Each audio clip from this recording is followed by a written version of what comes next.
শহীদের রক্তকে যদি অস্বীকার করেন, জাতি 12 তারিখের সংসদীয় নির্বাচনকেও বাতিল করে দেবে। আমি যুব সমাজদেরকে বলবো, আমাদের জুলাই গণ অভ্যুত্থানের যে বড় অর্জন আমরা করতে পেরেছি, ইতিমধ্যেই সেই অর্জনটাকে বিসর্জন দেওয়ার কাজের ষড়যন্ত্র শুরু হয়েছে।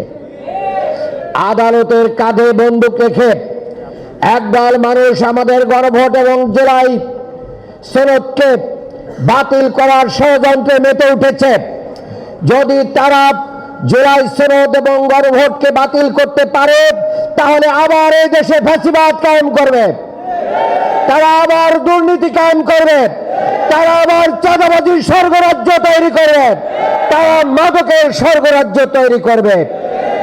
আমরা যুব সমাজদেরকে সাথে নিয়ে বলতে চাই, জামাত ইসলামী বিরোধী দলের রাজনীতি করছে, আমরা বিরোধী দলের রাজনীতি আপনাদেরকে সাথে নিয়ে দীর্ঘ 17 বছর আমরা রাজনীতি করেছি।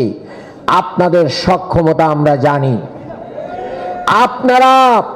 আপনারা তথাকথিত লিয়াজো করে বিরোধী দল করেছেন, আমরা লিয়াজো করে বিরোধী দল করি নাই। আগামী দিনে আমরা কিন্তু লিয়াজো করে বিরোধী দল করব না। কাজেই জুলাইয়ের রক্তকে যদি অস্বীকার করেন, পাঞ্জাবের জগতে একটি বিশ্বস্ত নাম শাবাব এথনিক ওয়্যার।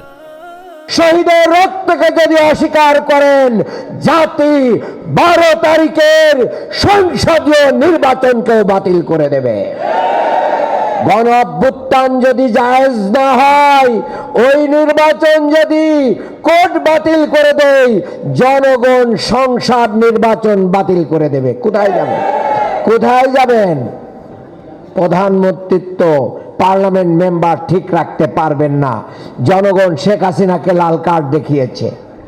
আপনারা যদি জনগণের সাথে প্রতারণা করেন, আপনাদেরকেও জনগণ লাল কার্ড দেখিয়ে দেবে। আমি বর্তমান সরকারকে বলতে চাই, প্রতারণা বাদ দেন। আপনারা বলতেছেন যে যদি আমরা গণ অভ্যুত্থান আর জুলাই সনদ, যদি গণভোট আর জুলাই সনদ না চাইতাম, তাহলে নাকি সংসদ নির্বাচন দেওয়া হইতো না, এই কারণে আমরা চেয়েছি। কেন মিডিয়ার সামনে আপনারা সে কথা বলতে পারেন নাই? তারেক রহমান সাহেব তো গণভোটের পক্ষে ভোট চেয়েছেন, না চান নাই? তাহলে এটা কি প্রতারণা? এটা প্রতারণা হতে পারে না। আর কোন সরকারের এজেন্ডা বাস্তবায়নের জন্য, জুলাই সনদকে যারা বিদ্যাঙ্গলি দেখানোর জন্য যে সমস্ত আইনজীবীরা আওয়ামী দোসরদের অন্তর্ভুক্ত হয়ে কারোর এজেন্ডা বাস্তবায়ন করছেন, ভারতীয় এজেন্ডা বাস্তবায়ন করছেন, তাদেরকে বাংলাদেশের মানুষ চিনে রাখবে।